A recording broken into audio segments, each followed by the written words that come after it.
Chers amis, la mitzvah de Souka, c'est pas seulement une tradition, un truc sympa qu'on va faire en famille et tout. C'est pas ça du tout. La mitzvah de Souka, c'est la révélation de toute la spiritualité qu'on a ramenée le jour de Rosh Hashanah et le jour de Yom Kippour. Imaginez, c'est comme quelqu'un qui fait un business et qui fait plein d'argent et tout son argent est dans la banque, mais il vit dans la pauvreté.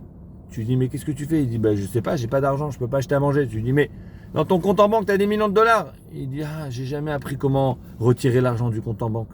J'ai jamais appris à faire un chèque. C'est la même chose. Rosh Hashanah, on sonne le chauffard. On a une kedusha incroyable. Yom Kippour, le Kohen Gadol qui rentre pour tout le Klal Israël dans le Kodesh HaKodashim, avec la Avoda de Yom Kippour qu'on lit dans la Tfila et tout. Le Hanan HaKetoret. Mais qu'est-ce qu'on fait avec tout ça quand on rentre dans la Souka? Le Srach, Samer Chaf Chaf, 60, 20 et 20 qui veut dire 100, ça représente les 100 sonneries du chauffard qu'on a sonné à Rosh Hashanah. Sauf qu'à Rosh Hashanah, la lune elle est cachée, Bakessé, et à Sukkot, on révèle, on dévoile, on ramène ça dans notre vie.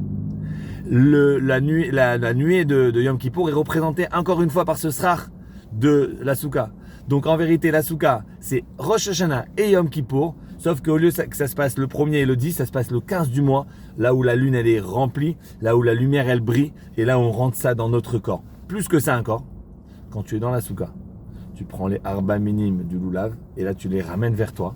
Là, tu es en train de prendre ce or makif, cette lumière qui t'entoure, qui provient justement de Rosh Hashanah et Yom Kippour, qui est déjà en train de se rapprocher de toi, et là tu la rapproches dans ton corps. Il n'y a rien de plus beau. Si vous n'avez pas encore eu l'occasion de manger dans la souka cette fête de Sukkot, mais c'est hyper important, trouvez une souka autour de vous, même faites une bracha au moins une fois minimum, manger dans la souka, cette mitzvah, sans ça, on a comme, j'ai envie de dire, presque perdu notre temps durant Rosh Hashanah Yom Kippour, Chaz v'Shalom. Alors, assurez-vous d'aller dans la souka, de manger les 7 jours de Sukkot, mais au moins une fois. Faire la mitzvah du loulav dans la souka, c'est encore mieux. Et après, je vous dis un petit secret. La finalité de tout ça, c'est Simchat Torah. Je vous en parlerai plus tard. Bonne journée, Chag Sameach, et que de la joie et du bonheur.